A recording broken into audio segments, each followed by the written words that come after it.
కానుక 9వ భాగం. 8వ భాగంలో జానకి మదన్కి దగ్గరవుతుంది. కానీ తన గతం తెలుసుకున్న జానకి, తన గతం గురించి బాధపడిన జానకి మదన్తో ఆ విషయాలన్నీ చర్చించాలనుకుంటుంది. కథ కొనసాగుతుంది. చూడండి, వీడు నా బిడ్డ, నా దగ్గరే ఉంటాడు. వీడిని పెంచి పెద్ద చేసి ఒక ప్రయోజకుణ్ణి చెయ్యాలన్నదే నా ధ్యేయం. ఇప్పుడు కాదన్నదెవరు? నమ్మకంగా అన్నాడు మదన్. ఇప్పుడు అనరు, కానీ ముందు ముందు అనకుండాను ఉండలేరు మీరు. వీడు తెలుసు, అందుకు అంగీకరించే మీకు చేరువయ్యాను. అయితే తరువాత నా బిడ్డగతి? అబ్బా, ఏం మాటలు జానకి! మీరు నా భార్య అయినప్పుడు వీడు నాకు కొడుకు కాడా? అంటే బాబు మన బిడ్డ, నొక్కి చెప్పాడు మదన్. పక్కున నవ్వింది జానకి. ఆమె నవ్వుకు చిన్నబుచ్చుకున్నాడు మదన్. సారీ మదన్, మిమ్మల్ని బాధ పెట్టాలని నా ధ్యేయం కాదు. ఒకటి చెప్తాను, వింటారా? అనునయంగా అంది జానకి. వింటాను అన్నట్టు తల ఊపాడు మదన్. మీరు ఏకాకి కాదు, తల్లి తండ్రి బంధువర్గంతో ఉంటున్న వ్యక్తులు, ఉన్నత కుటుంబంలో పుట్టినవారు, చదువు సంస్కారం, దానికి తోడు ఆస్తిపాస్తులు ఉన్నవారు. అలాంటి మీరు ఉన్నత కుటుంబంలో పుట్టిన ఓ ఉత్తమ కన్యని చూసి చేసుకోవాలి. కానీ కులగోత్రాలు సరిపోయినంత మాత్రాన ఒక బిడ్డ తల్లిని పేదరాల్ని చేసుకుంటాను అనడం బాగుంటుందా? ఇది సంఘం హర్షిస్తుందా? మీ మీదే ఎన్నో ఆశలు పెట్టుకున్న మీ తల్లిదండ్రులకు నన్ను చేసుకుని వంశానికి మచ్చ తేవడం గొడ్డలి పెట్టు కాదు. జానకి కళ్ళు నీళ్లతో నిండిపోయాయి. పోనీ వీడు నా కొడుకే అని చెప్తే అన్నాడు మదన్. బాధగా నవ్వింది జానకి. మన పరిచయ కాలమెంత అయినా ఇలాంటి పాపపు ఛాయలు బయటపడి తీరుతాయి. ఆ రోజు నా స్థితి భరించలేను మదన్. జీవితంలో చాలా విధాలుగా పోరాడి అలసిపోయాను, ఓడిపోయాను. ఇంకా ఈ ఒడిదుడుకులకి తట్టుకొని నిలబడే ఓపిక, శక్తి నాకు లేవు.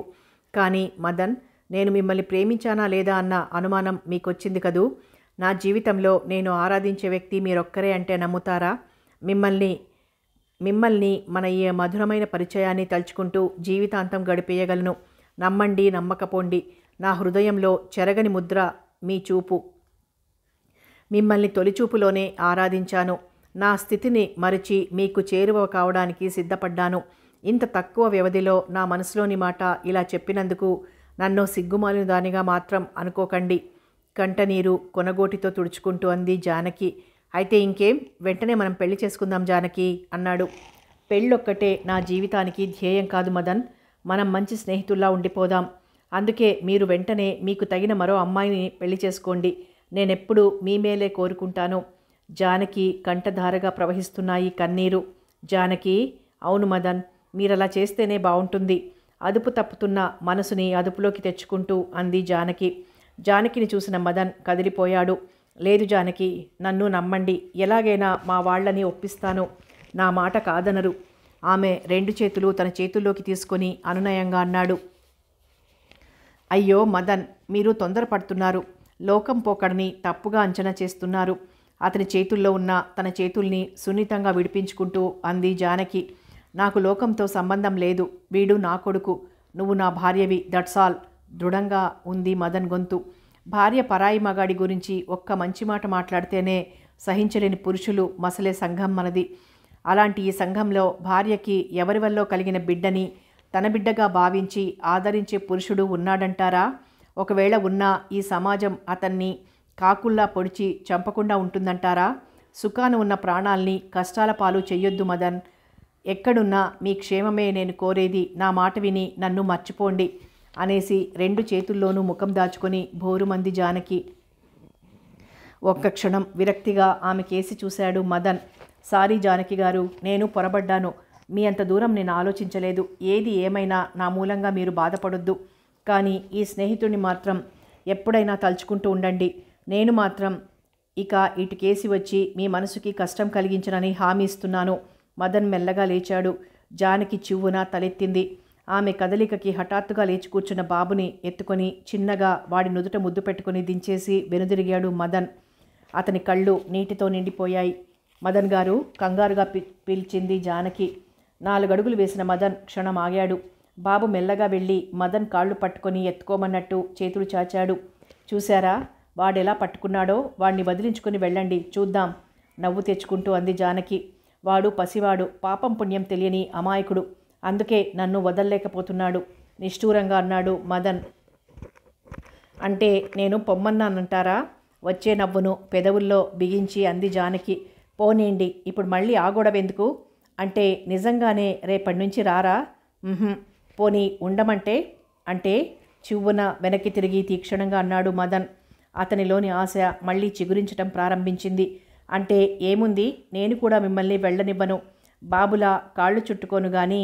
సిగ్గుతో జానకి మాట పెగల్లేదు. జానకి నమ్మలేనట్టు చూశాడు మదన్. అవును మదన్, వాడికి తండ్రిగా ఉండి నన్ను ఆదుకుంటానంటే కాదంటానా? అయినా వచ్చిన అదృష్టాన్ని కాలదన్నుకునేంత అవివేకిని కాను.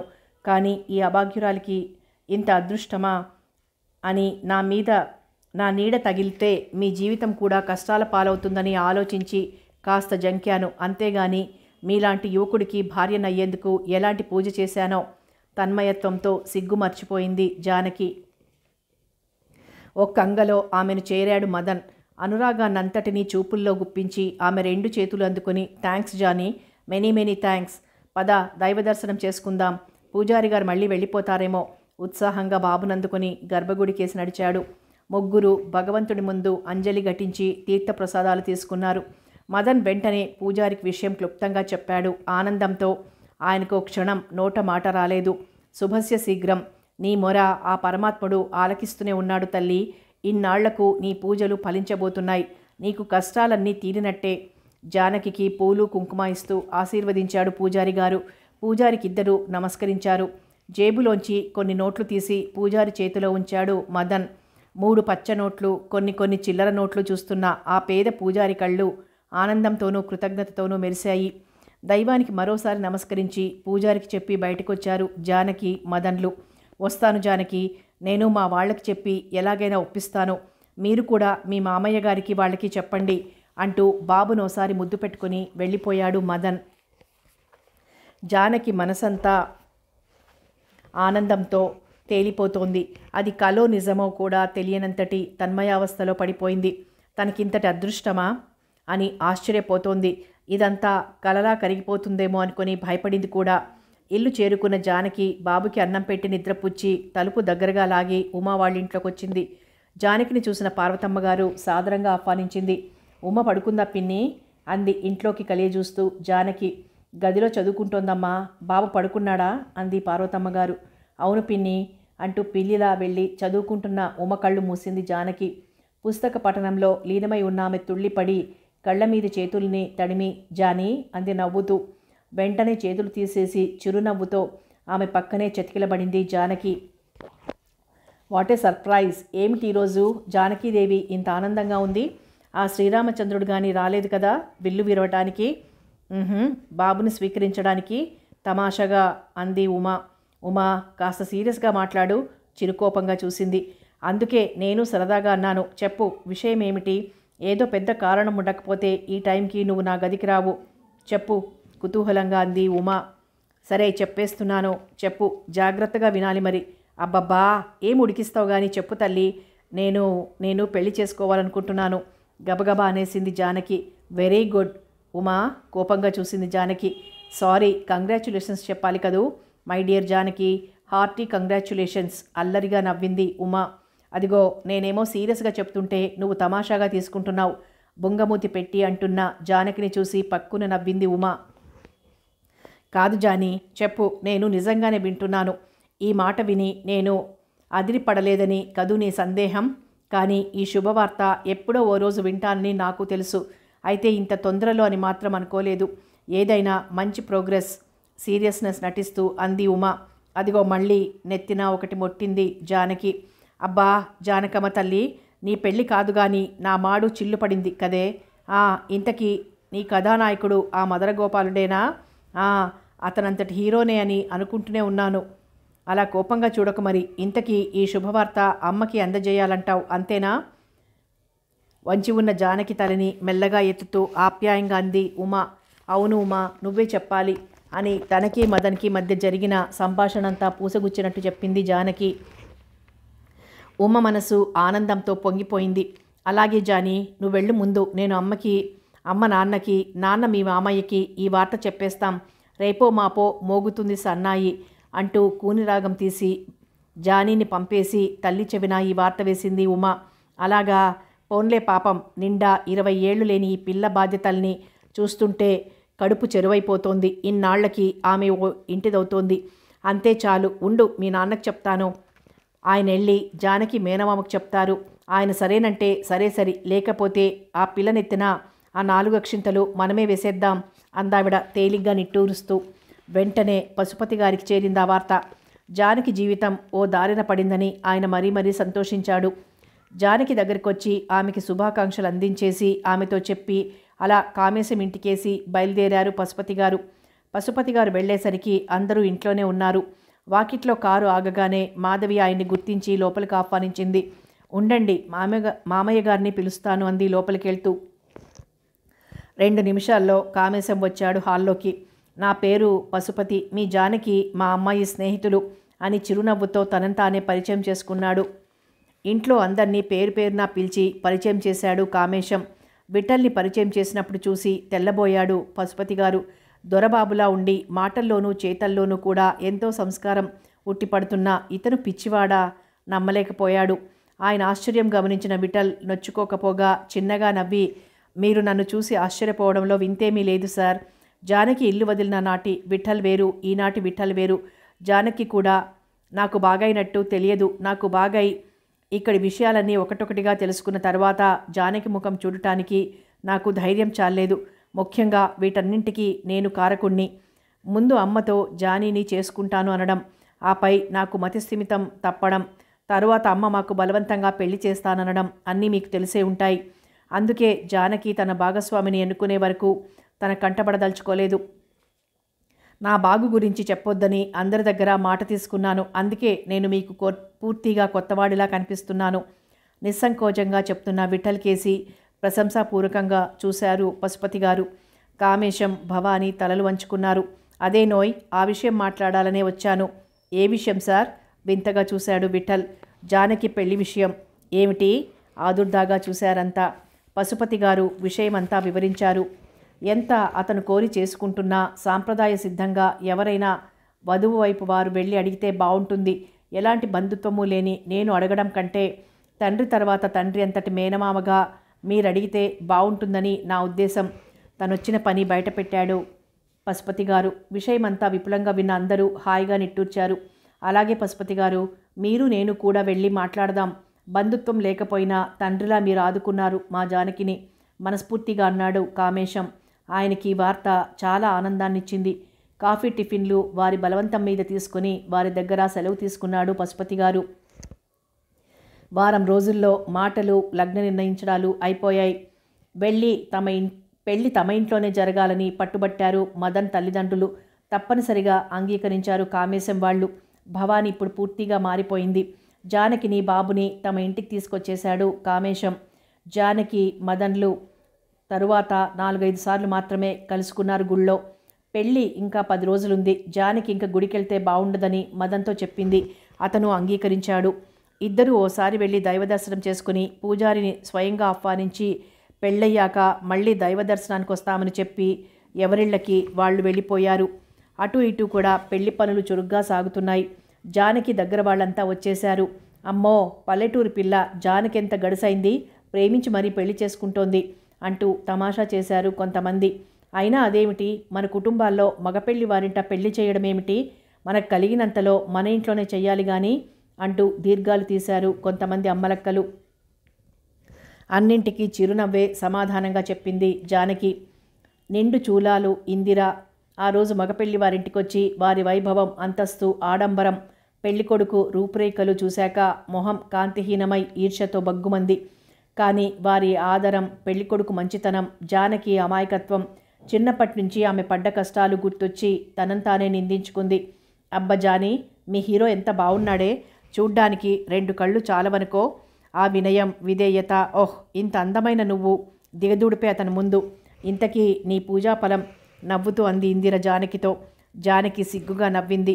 సరే గాని అతను మెతక మనిషిలా ఉన్నాడు, అమాయకుని చేసి మరీ కాల్చుకు తినకు ఇందిర మళ్ళీ అంది.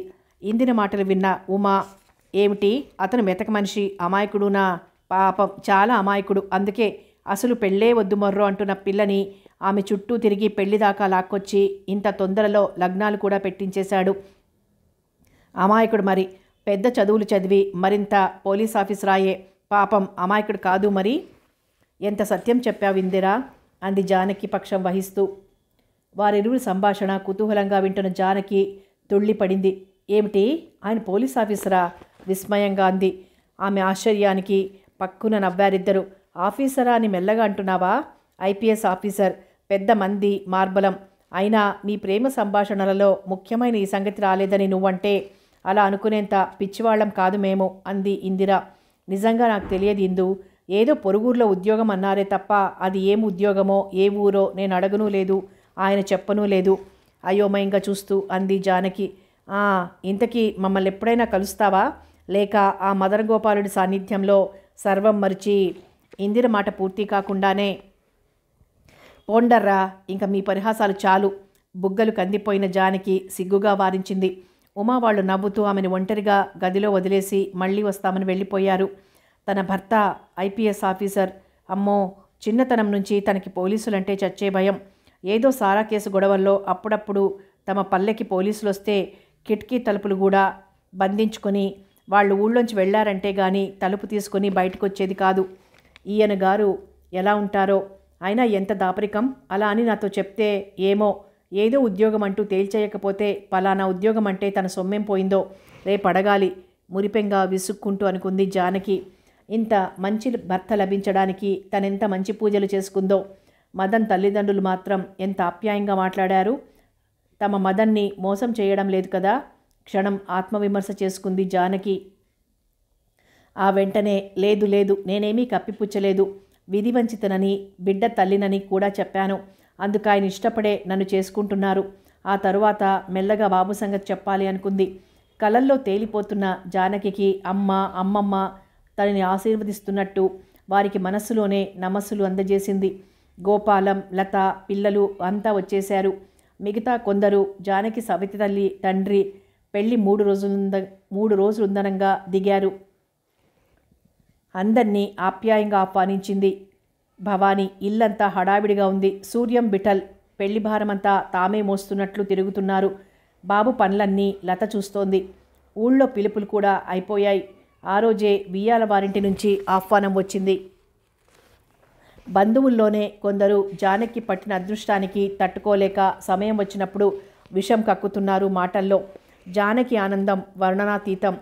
దుర్గ రాక ఆమెను మరీ ఆనందపరిచింది. చిత్రం ఏమిటంటే ఈ ఆనంద సమయంలో దుర్గని అందరూ ఆప్యాయంగానే ఆహ్వానించారు.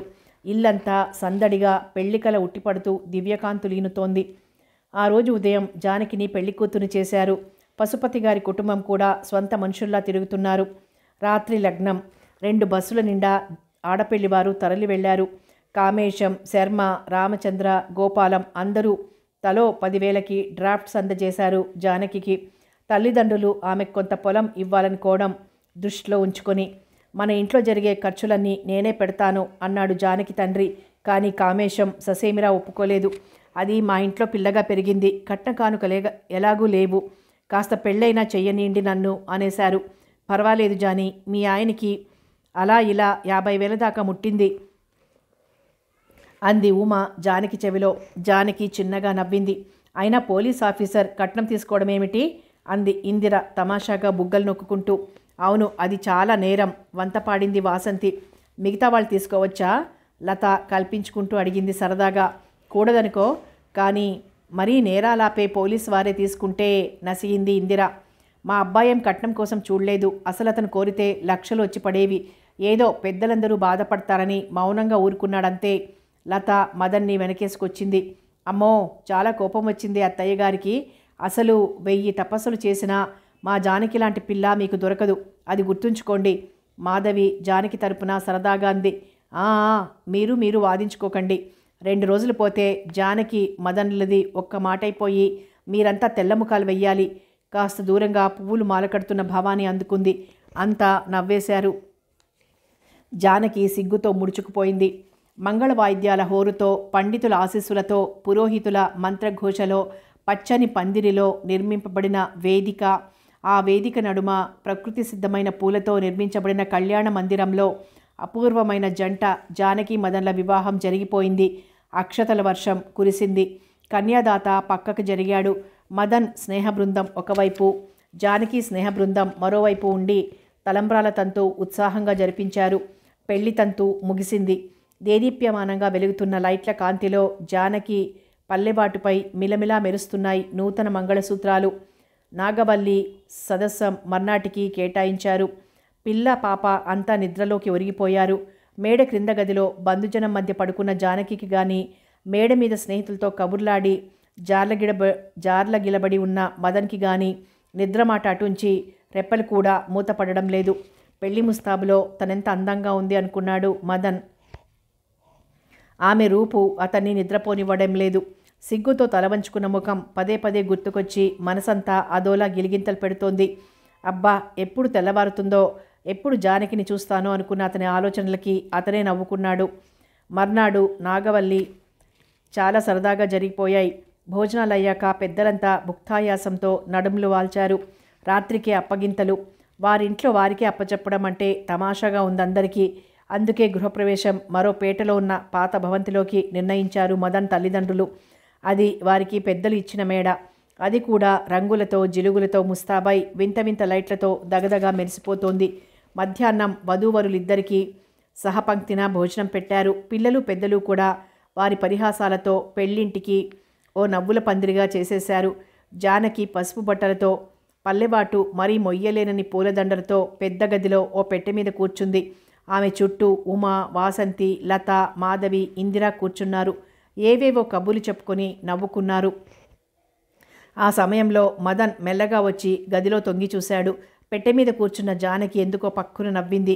ఆ నవ్వుకు పరవశించిపోయిన మదన్ ఓ క్షణం అలా నిల్చుండిపోయాడు. నలిగిన పెద్ద పూల జడ పెట్టె మీద నుంచి జారి నేలను తాకుతోంది. నుదుట కళ్యాణ తిలకం, బుగ్గన నల్లని చుక్క, రంగురంగుల పూలగాజులు, తెల్లని చేతులకి ఎర్రని గోరింటాకు, పారాణి పెట్టిన పాదాల వేళ్లకి మెరుస్తున్న వెండి పట్టీలు, మెడలో మొయ్యలేని పూలదండలు, ఎదలో దాగి ఏ మూల నుంచో మిలమిలలాడుతూ తొంగి చూస్తున్న మంగళసూత్రాలు కలిగి సర్వాలంకృత భూషిత అయిన జానకిని చూస్తుంటే అలనాటి జనకపుత్రి జానకీదేవే స్ఫురిస్తోంది. ఈ రోజుల్లో ఇంత సాంప్రదాయ సిద్ధంగా ఎవరుంటున్నారు? నిజంగా జానకి అసలైన భారతీయ పల్లెటూరి వధువులానే ఉంది అనుకున్నాడు మదన్. తన రాకని సూచిస్తూ సన్నగా దగ్గాడు మదన్. అప్పటి వరకు సరసోక్తులతో కిలకిలా రావాలతో ప్రతిధ్వనించిన ఆ గది క్షణంలో నిశ్శబ్దమైపోయింది. చటుక్కున లేచి నిల్చున్నారంతా. సారీ, మీరు కూర్చోండి, ఈ రూమ్లో నా డైరీ ఉండాలి, తీసుకుని వెళ్ళిపోతాను అన్నాడు మదన్ అక్కడ అలమారలో వెతుకుతూ. అది కేవలం వంక మాత్రమే అని అందరికీ తెలుసు.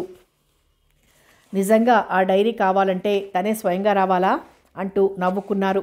జానీ, ఇక మేం పోతాం రహస్యంగా అంది ఇందిర. వద్దు అంటూ ఇందిర చెయ్యి గట్టిగా పట్టుకుంది. ఎప్పుడూ లేని బెరుకు నరాల్లో పుట్టి చెమటలు పట్టించేస్తోంది ఆమెకి. లాభం లేదమ్మాయ్, ఏది ఎంతకీ మీ ఆయన కదలందే, ఇంకాసేపు చూసి మేం వెళ్ళకపోతే అమ్మా కాస్త మీరలా బయటికి నడుస్తారా అనేలా ఉన్నాడు. ఆ మాట పడటమెందుకు, మేం పోతాం జానకి చెవిలో చిలిపిగా అంది ఉమా. జానకి కళ్ళలోని బెరుకు చూసిన మాధవి, లత చిన్నగా నవ్వారు. మరేం పర్వాలేదు, అతనేం నిన్ను కొరుకు తినడు అన్నట్టు కళ్ళతోనే ధైర్యం చెప్పింది లత. మాధవి చెమటతో తడిసిన జానకి చేతుల్ని మెల్లగా తన చేతుల్లోకి తీసుకొని వస్తామన్నట్టు చూసి వెనుదిరిగింది. మిగతా వారు ముసిముసిగా నవ్వుతూ ఆమెని అనుసరించారు. అలా వెళ్ళిపోతున్న వారందరినీ నిస్సహాయంగా చూస్తూ ఉండిపోయింది జానకి. అందరూ వెళ్ళిపోయారని గ్రహించిన మదన్ అలమార మీద నుంచి జానకి కేసి దృష్టి మరల్చాడు. ఆమె ఇంకా నిల్చునే ఉంది. కూర్చో జానకి, నిల్చునే ఉన్నావేం అన్నాడు మదన్. జానకి సమాధానం చెప్పలేదు, కూర్చోనూ లేదు, తలవంచుకుని నిల్చుంది. అరే కూర్చో జానకి మళ్ళీ అన్నాడు మదన్. ఈసారి బిడియంగా అతని కేసి చూసింది జానకి. ఆమె గుండె జల్లుమంది. పసుపుతో నిండిన పంచె మీద ఫుల్ హ్యాండ్స్ షర్టు వేసుకున్నాడు. భుజాన జరీ కండువా వేలాడుతోంది. దాని నిండా కూడా పసుపు మరకలున్నాయి. మెళ్ళో 5-6 పేటల పొడవాటి చంద్రహారం మెరుస్తోంది. నుదుట కళ్యాణ తిలకం నొసలు నుంచి పాపిడి వరకు పరుచుకుంది.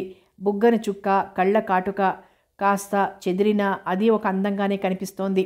పెళ్లిపీటల మీదే సూటుతో కూర్చునే ఈ రోజుల్లో ఇంత ఆఫీసర్ అయి ఉండి అప్పగింతలు గృహప్రవేశం అయ్యే వరకు పెళ్లి బట్టలు మార్చకూడదనే పెద్దల మాటకి విలువనిచ్చిన మదన్ జానకి కళ్ళకి ఓ శ్రీరామచంద్రుడిలా కనిపించాడు. బార్లా తీసి ఉన్న తలుపులు మెల్లగా వేశాడు మదన్. బిత్తరపోయింది జానకి. ఏమిటి జానకి, నేనేమైనా సింహాన్నా పెద్ద పులినా? ఎందుకలా వణికిపోతావు? చిన్నగా నవ్వుతూ అన్నాడు మదన్. అబ్బే అదేం కాదు, కంగారుగా అంది జానకి. ఏమిటి కాదు, ముందు నువ్వు అలా కూర్చో. పర్వాలేదు, నువ్వు కూర్చోవాలి. అయినా నువ్వేమైనా పసిదానివా? ఎందుకంత కంగారు? నవ్వుతూ జానకి ఎదురుగా ఉన్న మరో పెట్టె మీద కూర్చున్నాడు మదన్. కంగారేముంది కాక, మరేమిటి? ఇప్పటికీ కూర్చోమని బోలెడుసార్లు చెప్పాను. కూర్చోలేదు సరికదా? ఏదో కీచకుణ్ణి చూసినట్టు చూస్తున్నావు. మనం భార్యాభర్తలం అవునా? అందుకే మనకింక అడ్డేం లేదు అన్నాడు మదన్. జానకి మాట్లాడకుండా కూర్చుంది. ఇంకా ఆ దండలెందుకు? తీసేయకపోయావా? మెడలో ఉన్న దండలతో ఆమె పడే అవస్థ చూస్తూ అన్నాడు మదన్. అత్తయ్య గారు ఇవన్నీ వేసుకోమన్నారు. గ్రూప్ ఫోటో తీయాలట అంది తల వంచుకొని. ఓ, అప్పుడు వేసుకుంటే పోలా? చిరాగ్గా ఉంది కదూ? పర్వాలేదు, ఇవాల్టికేగా. సరే, నీ ఇష్టం. ఇప్పుడు నేను ఇక్కడికి ఎందుకు వచ్చానో తెలుసా? డైరీ కోసం అమాయకంగా అంది జానకి. కాదు, నవ్వాడు మదన్. మరి ఊహించుకో చూద్దాం. తెలియదు అన్నట్టు తల ఊపింది జానకి. నీతో మాట్లాడడానికి మెల్లగా అన్నాడు మదన్. నాతోనా? వింతగా చూసింది జానకి. అవును, మాట్లాడండి. అదే, ఈ 3 నిద్రలు అవి అయ్యాక మనిద్దరం కాశ్మీర్ అవి తిరిగొద్దాం. అదే హనీమూన్. నవ్వాడు మదన్. జానకి మాట్లాడలేదు. లీవు పొడిగించాను. పెద్దల ఇష్టప్రకారం పెళ్లితంతు జరిగింది కదా, ఇంకా మనిష్ట ప్రకారం జాలీగా ఓ నెల్లాళ్ల పాటు అలా అలా తిరిగొద్దాం, సరేనా? చిలిపిగా జానకిని చూస్తూ అన్నాడు మదన్. అలాగే అన్నట్టు తల ఊపింది జానకి. ఆమె ఎదలో దడ కాస్త తగ్గింది. చెంపలు అరుణిమ దాల్చాయి. సరే అయితే ఈ నెల్లాళ్ళు నీ కొడుకుని ఎక్కడుంచుతావు? తుళ్ళి పడింది జానకి. చివ్వును తలెత్తి ఏమన్నారు అంది. అదే, మనం హనీమూన్కి వెళ్ళినప్పుడు నీ కొడుకు ఎక్కడుంటాడు అంటున్నాను. నొక్కి పలికాడు మదన్. అంటే వాడు నా ఒక్కదానికే కొడుకా? బిత్తరపోతూ అంది జానకి. కాక మరి నా కొడుకా? మరి నిన్నటిదాకా అలా అన్నారేం?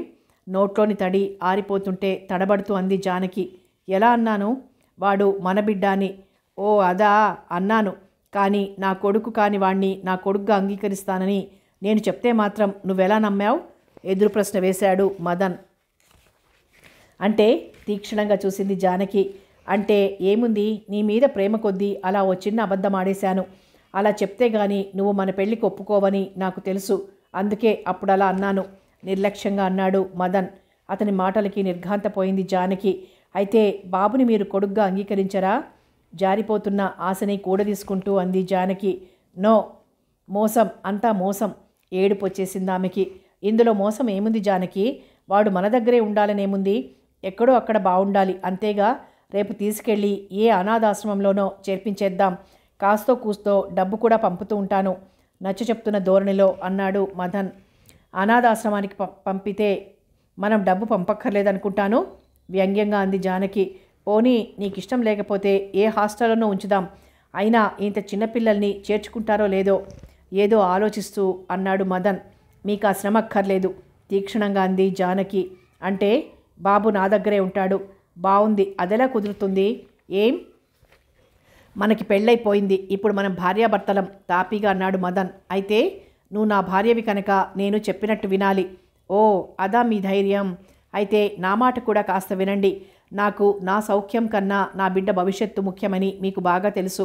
అది తెలిసే మాటలతో గారడీ చేసి నన్ను ఒప్పించి పెళ్లి చేసుకున్నారు. కానీ మీరు మాట నిలబెట్టుకోలేనప్పుడు నేను మీ మాటకి లోబడి ఉండాల్సిన అవసరం లేదు. అంటే వాడి కోసం ఏదైనా చేస్తాను, స్థిరంగా ఉంది జానకి గొంతు. అంటే నాకన్నా నీకు వాడే ముఖ్యమా? అతని గొంతులో బాధ తొంగి చూసింది. మదన్ మాటలకి కాస్త చలించిన జానకి మౌనంగానే చూస్తూ ఉండిపోయింది. చెప్పు జానకి, ఏమిటి? నాకన్నా వాడే ముఖ్యమా? ఏం చెప్పను మదన్? నీ 2 కళ్ళల్లో ఏదంటే నీకిష్టమంటే నేనేం చెప్పగలను? నిస్సహాయంగా చూసింది జానకి. ఇంతకీ వాణ్ణి వదలనంటావు? స్థిరంగా పలికింది జానకి గొంతు. అయినా వాడి మీద నీకెందుకు అంత మమకారం? కాస్త వ్యంగ్యంగా అన్నాడు మదన్. వాడు నా కొడుకు, వాణ్ణి నేను కన్నాను కనుక, తీక్షణంగా అంది జానకి. ఆమె మాటలకి పక్కున నవ్వాడు మదన్. వాట్ ఏ వండర్, వాడు నీ కొడుకు, నువ్వు కన్నావు, భలే జోక్. పడి నవ్వుతున్న మదన్ని చూసి బిత్తరపోయింది జానకి. ఏమంటున్నారు మీరు? తడబడుతూ అంది. ఏమంటాను, ఉన్నమాటే అంటున్నాను. వాడు నీ కొడుకు కాదంటున్నాను. వాడు నీకు దొరికిన బిడ్డే గాని కన్న కొడుకు కాదంటున్నాను అదే నవ్వుతో అన్నాడు మదన్. జానకి ముఖం పాలిపోయింది. మీకెలా తెలుసు? నాకు తెలుసు అంతే. అంటే మన పెళ్ళికి ముందే తెలుసా? పెళ్ళికే కాదు డియర్, అసలు మన పరిచయానికి ముందే తెలుసు కొంటెగా అన్నాడు మదన్. మోసం, అంతా మోసం. రెండు చేతుల్లోనూ ముఖాన్ని దాచుకొని బోరుమంది జానకి. ఆమె కట్టుకున్నవన్నీ గాలిమేడలైపోయాయని కృంగిపోయింది. ఇందులో నీకు జరిగిన అన్యాయం కానీ నేను చేసిన మోసం కానీ ఏముంది జానకి? నువ్వు నాకు నచ్చావు, వాడంటే నీకు ప్రాణమని, వాడి భవిష్యత్తుని దృష్టిలో ఉంచుకునే నువ్వు పెళ్ళికి దూరంగా ఉన్నావని విన్నాను. అందుకే చిన్న నాటకమాడి నిన్ను నాదాన్నిగా చేసుకున్నాను. ఇప్పుడు మాత్రం వీడిని మాత్రం వీధిపాలు చేయమంటున్నానా? అమాయకంగా అన్నాడు మదన్. అయితే ఈ సంగతి మీ వాళ్ళందరికీ కూడా తెలుసా? ఏదో గుర్తొచ్చిన జానకి హఠాత్తుగా అడిగింది. పిచ్చి జానకి, తెలియకపోతే తమ ఏకైక పుత్రుడు దగాపడి ఓ బిడ్డని కన్న యువతిని చేసుకుంటానంటే సంతోషంగా ఒప్పుకోవడానికి వాళ్ళు పైనుంచి దిగి వచ్చిన దేవతలు కాదు. నేను పేరుపడ్డ దేశోద్ధారకుణ్ణి కాను. ఈ సంగతి మా వాళ్లకే కాదు, మా ఫ్రెండ్స్కి, బంధువులకి, మీ వాళ్ళకి కూడా తెలుసు విలాసంగా చెప్తున్నాడు మదన్. మై గాడ్, ప్రతిమలా అయిపోయింది జానకి. అయినా నిన్నెంత ప్రేమిస్తే మాత్రం ఎవరో ఎంగిలి చేసిన స్త్రీని, అందున ఒక బిడ్డని, కన్న తల్లిని కోరి చేసుకుంటానా? ఒకవేళ ప్రాణప్రదంగా ప్రేమించానే అనుకో, తరువాత ఆ స్త్రీ శీలవతి కాదని తెలిస్తే జీవితాంతం పెళ్లి చేసుకోకుండా అయినా ఉంటాను కానీ శీలం కోల్పోయిన దాన్ని ఎలా చేసుకుంటాననుకున్నావు? అందుకే మై డియర్ జానీ, నీ సంగతంతా తెలుసుకున్నాను. వాడు నీ బిడ్డ కాదని, నువ్వు సుగుణాల రాశివని, ఈ బిడ్డ మూలంగానే నువ్వు అయిన వారందరికీ దూరమయ్యావని తెలుసుకున్నాను. అందుకే ఆ రకంగా నీకు చేరువయ్యాను. నీ అనుమానాలన్నీ తీరినట్టేనా అని చిలిపిగా అడుగుతున్న మదన్ని పిచ్చిదాన్లా చూస్తూ ఉండిపోయింది జానకి. ఆమె ముఖం కాంతిహీనమైపోయింది. ఆమె చూసే చూపులకి కాస్త కంగారు పడ్డ మదన్, జానీ అంటూ దగ్గరికి రాబోయాడు. పర్వాలేదు, నాకేం కాలేదు. ఇంత జరిగాక ఇక ముసుగులో గుద్దులాట అనవసరం. వీడు నా కొడుకు కాని మాట నిజమే, కానీ బొడ్డు ఊడని నాటి నుంచి ఈనాటి వరకు వీడిని నా గుండెల్లో పెట్టుకొని పెంచాను. అది మీరే కాదు, ఆ భగవంతుడు కూడా కాదనలేడు. ఇప్పుడు మీరు అంటూ ఏదో అనబోతున్న జానకి ఆగిపోయింది. May I come in please? Madhavi తలుపు తట్టింది. ప్లీజ్ కమిన్ సర్దుకొని కూర్చున్నాడు మదన్. మెల్లగా తలుపు తోసింది మాధవి. ఆమె చేతిలో బాబున్నాడు. బాగా ఏడ్చినట్టు వాచిన కళ్ళు, కందిన మొహం చెప్తున్నాయి. జానకిని చూడగానే అమ్మా అంటూ ఒక్క ఉదుటను దిగి జానకి ఒళ్ళో తలదాచుకొని భోరుమన్నాడు. ఆమె మౌనంగా వాణ్ణి గుండెలు కదుముకొని వీపు నిమురుతూ కూర్చుంది. సారీ, వీడు నిన్న ఇవాళ జానకి దగ్గర లేడు కదూ, కాస్త బెంగపడ్డట్టున్నాడు. కాస్త కాక తగిలి అమ్మ కోసం ఏడుస్తుంటే తప్పనిసరి తీసుకొచ్చాను సంజాయిషిగా అంది మాధవి. పర్వాలేదు మాధవి, నా బ్రతుకు తెల్లారిపోయింది. దుఃఖంతో జానకి గొంతు పూడిపోయింది. అవేం మాటలు జానకి? మందలింపుగా అంది మాధవి. ఆమెకేం అర్థం కాలేదు. అవును మధు, అయిపోయింది, అంతా అయిపోయింది. నా కలలన్నీ కళ్ళలైపోయాయి. నాకు ఈ పెళ్లి శోభ ఎందుకు అంటూ మెడలోని పూలదండలు తీసేస్తున్న జానకిని ఆపింది మాధవి. ఏమిటి జానకి, నీకేమైనా మతిపోయిందా? ఆ ఏడుపేమిటి, ఆ దండలు తీసేయడమేమిటి అంది మాధవి చిరుకోపంగా. మాధవి మాటలకి జానకి నిర్జీవంగా నవ్వింది. నిజంగా నువ్వన్నట్టు మతిపోతే ఎంత బాగుండేది మాధవి. ఆ అదృష్టం కూడా నాకు లేదు. అందుకే ఎన్ని ఒడిదుడుకులు వచ్చినా రాయిలా అలా ఉన్నాను అంది. మాధవికేం తలాతోకా తెలియలేదు. ఏమిటి మదన్ గారు, జానకి ఏమిటి ఇలా మాట్లాడుతోంది? వేడుకగా చూస్తున్న మదన్ అడిగింది. నేను చెప్తాను విను మాధవి. ఇకపై వీడు నా కొడుకు కాదు, నా దగ్గర ఉండడానికి వీల్లేదు. ఏ అనాథాశ్రమానికో పంపేయాలి. ఏ సమస్య ఎదురవుతుందని నేను పెళ్లి ప్రసక్తే మానుకున్నానో ఆ సమస్యే ఇప్పుడు కంటి ముందు ప్రత్యక్షమై విలయతాండవం చేస్తోంది. నేను బాబునైనా వదులుకోవాలి, లేక వైవాహిక జీవితాన్నైనా వదులుకోవాలి క్లుప్తంగా చెప్పింది జానకి. మాధవి తెల్లబోయింది. నేనన్న దాంట్లో తప్పేమైనా ఉందా? మీరే చెప్పండి మాధవి గారు. చిన్న పిల్లాడిలా అడిగిన మదన్ని అయోమయంగా చూసింది మాధవి. నేను చెప్తాను మదన్ గారు, నేను వీడిని వదులుకోలేను. అలా అని ప్రాణప్రదంగా ప్రేమించిన మిమ్మల్ని అంతకన్నా వదులుకోలేను. మీకొకటి గట్టిగా చెప్తున్నాను, వీడి మూలంగా మీకు ఎలాంటి అసౌకర్యం కలగనివ్వను. ప్లీజ్ నాకు ఒక అవకాశం ఇచ్చి చూడండి.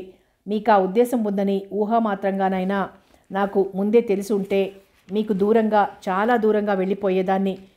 కానీ చేసిన పొరపాటుని దిద్దుకోవడానికి ఇది మరొకటి కాదు, జీవితాలకు సంబంధించిన సమస్య. చెయ్యెత్తి నమస్కరిస్తున్నాను, నన్ను అన్యాయం చేయకండి, నా బాబుని పంపమనకండి. రెండు చేతులు జోడించిన జానకి కళ్ళ నుంచి అశ్రుధారాలు ప్రవహిస్తున్నాయి. ఆ స్థితిలో జానకిని చూసిన మదన్ మనసంతా అదోలా అయిపోయింది. మెల్లగా ఏదో అనబోయేంతలో జానకి అన్న పిలుపు విని తుళ్ళిపడి చూశారంతా. గడపలో నిల్చున్న వ్యక్తిని చూసి కొయ్యబారిపోయింది జానకి. కల్పన, నువ్వు ఇక్కడ అంటూ ఒక కంగలో ఆమెను సమీపించింది. అవును జానకి, నేను నీ పెళ్ళికొచ్చాను. నువ్వు నా పెళ్ళికొచ్చావా? ఆశ్చర్యంగా అంది జానకి. అవును, మరి నాకెక్కడా కనిపించలేదేం? అదంతే, నేను నీకు కనిపించలేదు కానీ నువ్వు నాకెప్పుడూ కనిపిస్తూనే ఉన్నావు. చిన్నగా నవ్వింది కల్పన. అయితే నేనే గాని ముందు నువ్వు ఇలా కూర్చో. మదన్ కూర్చున్న పెట్టె మీదే జానకిని బలవంతంగా కూర్చోబెట్టింది కల్పన. అయోమయంగా చూస్తూ కూర్చుంది జానకి. జానకి, నీ పెళ్ళైన శుభ సందర్భంలో నేను నిన్నొకటి యాచిద్దామని వచ్చాను అంది కల్పన. నన్ను యాచిద్దామనా? వింతగా చూసింది జానకి. అవును, గంభీరంగా ఉంది కల్పన గొంతు. నా దగ్గర ఏముందని? ఉన్నదే అడుగు. నీ బిడ్డని నాకు దానం చెయ్యాలి. కల్పన పాలిపోయింది జానకి మొహం. అవును జానకి, నేను వాణ్ణి పెంచుకుంటాను. కానీ ఏదో అనబోయింది జానకి. కాదనకు జానకి, నీ అంత అనురాగమూర్తిని కాకపోయినా నేను ఆడదాన్నే. ఉన్నంతలో వాడికి ఏ లోటు రానివ్వను. కంట నీరు తిరుగుతుండగా మెల్లగా అంది కల్పన. జానకి నోట మాట రాలేదు. ఓసారి బాబు కేసి చూసింది. వెంటనే కల్పన కేసి తిరిగి తీసుకో అంది మెల్లగా. కల్పన బాబుని అందుకోబోయింది. వాడు రానని మొండికేశాడు. అలా అమ్మ దగ్గర పడుకుని ఎన్నాళ్ళు అయినట్టుంది వాడికి. జానీ, పోనీ నీ కొడుకుని నాకివ్వకూడదు? అచ్చం నీలాగే పెంచుతాను. చిరునవ్వు నవ్వుతూ వచ్చాడు విఠల్. కల్పనని ఆమెకు అతి చేరువుగా నిల్చున్న విఠల్ని మార్చి మార్చి చూసింది జానకి. అబ్బే, అదేం కుదరదు, వాడు మాకు కావాలి అంటూ వచ్చారు కామేశం, భవానీ. వింతగా చూసింది జానకి. అవునే జానీ, వాణ్ణి మాకిచ్చేయి, జాగ్రత్తగా చూసుకుంటాను. పైగా నా పేరే పెట్టావు కూడాను నవ్వుతూ అన్నాడు కామేశం. వదినగారు మమ్మల్ని పూర్తిగా మర్చిపోయినట్టున్నారు. అసలు మాకేం తోచడం లేదు. మేం వాణ్ణి మా ఇంటికి తీసుకుపోతాం అంటూ కల్పన తల్లిదండ్రులు ముందుకొచ్చారు. బావుందర్రా మీ గొడవ. అసలు వాడు నా అల్లుడు. వాడి మీద నాకున్న హక్కు మరెవ్వరికీ లేదు గబగబా అంది ఇందిర. అందరూ బాబుని నాకివ్వమని పోటీ పడుతుంటే బొమ్మలాటలా తోచి మదన్ కేసు చూసింది జానకి. అయితే అందరూ చిద్విలాసంగా నవ్వుతున్నారు. అయితే బావా, నీకు విఠల్ కేసు చూస్తూ ఆశ్చర్యంగా అంది జానకి. అవును జానీ, వాడు నా కొడుకుని ఇంతకు ముందే తెలిసింది. మీ అత్తారింట్లో అందరికీ తెలుసు. మదన్ గారికి మరీ బాగా తెలుసు. నిన్ను కాసేపు తమాషా చేద్దామని ఇంతగా నిన్ను రెచ్చగొట్టి వేడుక చూస్తున్నారు గోపాలుడు. నవ్వుతూ మదన్ కేసు చూశాడు విఠల్.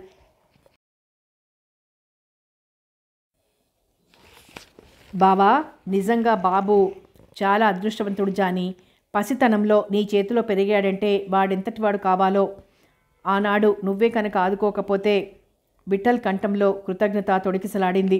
అన్నింటికీ ఆ భగవంతుడే ఉన్నాడు బావా, నేను చేసిందెంత తృప్తిగా అంది జానకి.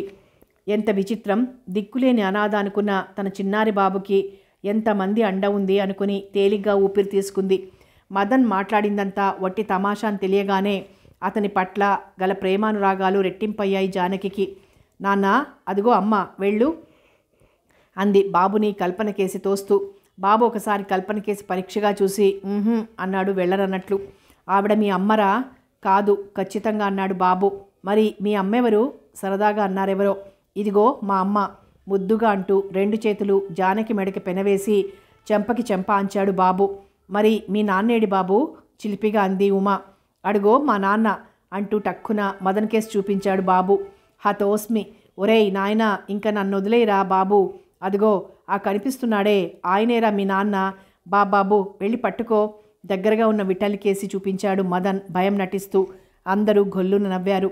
ఇదిగో కల్పన, నీ కొడుకు. ఇంకా వీడు అనాథ కాదు. అమ్మ, నాన్న, 2 తాతలు, 2 ముత్త తల్లులు, 2 అత్తలు, ఓ బాబాయి. ఓహ్, బోల్డ్ బలగం కల్పన. ఇంక వీణ్ణి నీకు అప్పచెప్పేసి నా బాధ్యత నెరవేర్చుకుంటాను అంది జానకి బాబుని బుజ్జగించి కల్పన చేతికిస్తూ.